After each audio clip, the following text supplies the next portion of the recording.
Shedeur Sanders, this is a no-brainer. Really? Wait, Jeff, I want you to take some copious notes here. Since 2000, there's only been 6 quarterbacks start a game under 6 feet tall.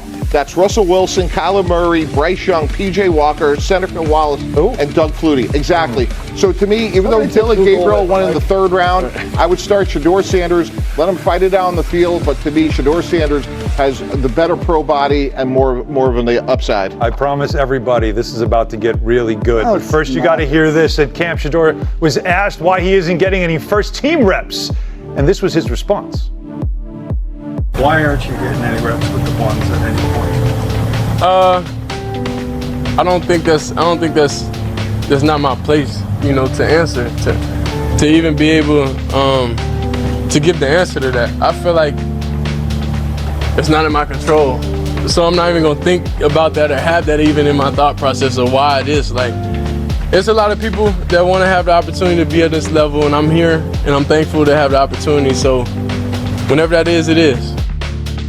So Jeff was what a pounding mature his head. response. It was actually very impressive. A mature human. Great answer. Yeah, no, he's certainly ready for this part of it, but you were just pounding your head on the desk after Mike was talking about how he should start. But before we get into that debate, what are you hearing, or are you hearing anything about that Browns quarterback competition? Because there's a lot of guys in that room. Yeah, just to kind of give you an understanding of where things are at right now. By the way, some news to this. Kenny Pickett dealing with a hamstring issue that actually could open this up and settle this debate right now, because to this point, Joe Flacco has been getting the first team reps. Kenny Pickett also getting some of those. The rookie's really not getting much in terms of first team reps at all. Shedeur Sanders getting some second team reps, but I think the concern here is that Shedeur Sanders is not getting all the first team reps. Mm-hmm. Why is he the starting quarterback yet? I mean, why would he not be the starting quarterback, Alan? So look, if we're Mike believes he should be, and here's why. Despite the fact that he was taken in the 15th round. No, here's why, guys. If the 4 of us were running the Cleveland Browns, we have 2 first-round picks next year. We have Jacksonville and ours. Yep. And if I'm Andrew Berry, the GM, I'm looking at Dylan Gabriel and Shedeur and saying, hey, don't make me draft a quarterback. Do everything you can this year to prove we have our starting quarterback. Dylan Gabriel was an unbelievable college player. That's why he won in the 3rd round. But as I just mentioned, a height-deficient quarterback over 25 years, that is a lot of data to show it's hard to be an effective starter when you're sub 6 feet tall. Joe Flacco is a great bridge quarterback. Look at these two together right now, by the way. Yeah. It looks like father and son. No, it looks like twins. Like I understand. The movie twins. And now Flacco's 6'5", 6'6", right, Bart? But yeah, Gabriel looks small right there. Yeah, you were. Last year you were worried about Jayden Daniels and his ability to take a hit. You worry about Gabriel as well, taking hits from NFL players. But how much, just on this Shedeur Sanders stuff, should he be getting some first team reps? No, I want him pissed off. I want him upset.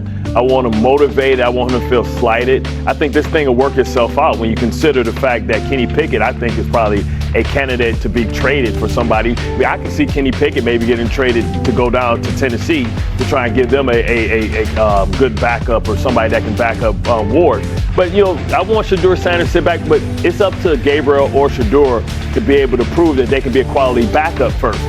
This thing will work itself out when preseason comes. Flacco's an older quarterback. He's not going to play those games.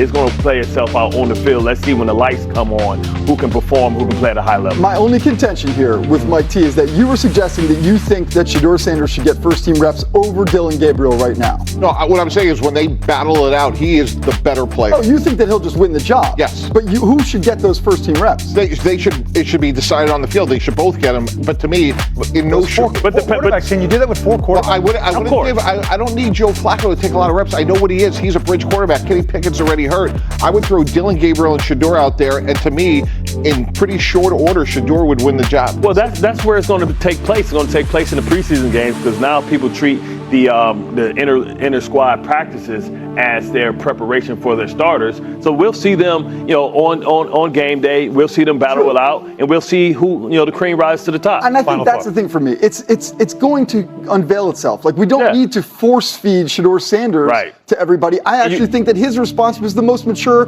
thing that I've heard anybody say about Shedeur Sanders. He said all the right things. And it's not apples to apples, but if you go back, remember, Kirk Cousins was the 4th round pick. RG3 was the 1st round pick. Kirk Cousins just outplayed RG3 and got the job. I'm just trying to defend height-deficient people against sitting next to Joe Flacco, broadcasters. Yeah, I can't really defend any from the crowd. Now down to business. Down to business.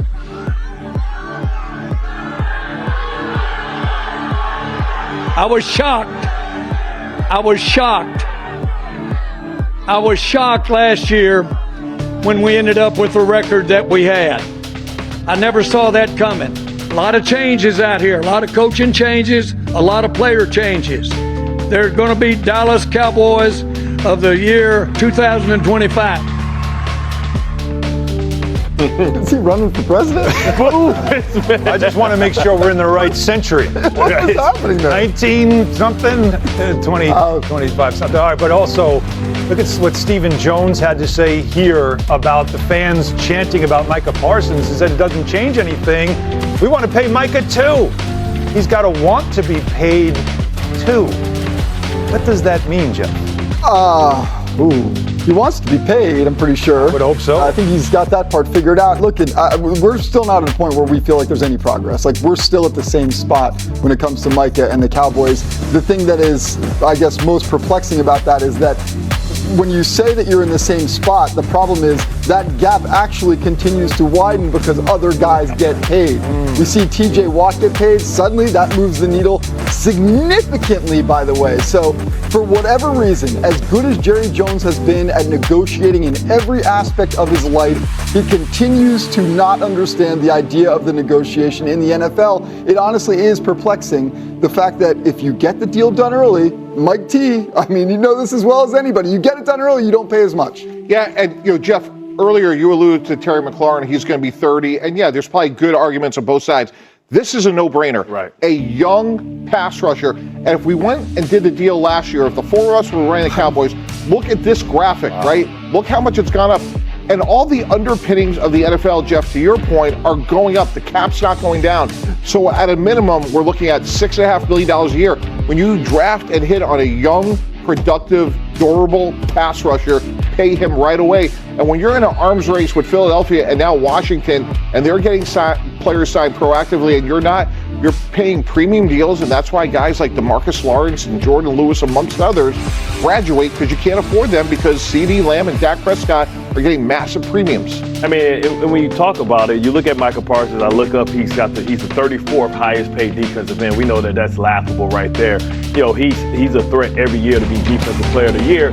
But also, you talk about his versatility, right? He's able to rush and be an effective pass rusher from the outside. But if you need him, he can arguably be a top 5 middle linebacker as well. So you talk about scheme versatility, being able to affect games no matter what the opponent is. If the opponent has a great running back, you can put him at middle linebacker and he can shadow and run with the best of them. If you need a pass rush, you need somebody to get to the passer because you're fortunate enough to have a guy that can come in during that sub package. He can drop back or drop down and be the defensive end. You got to pay for that. You got to pay for my ability to be able to be play multiple roles within your defense. And I don't understand why the Dallas Cowboys keep doing this to themselves.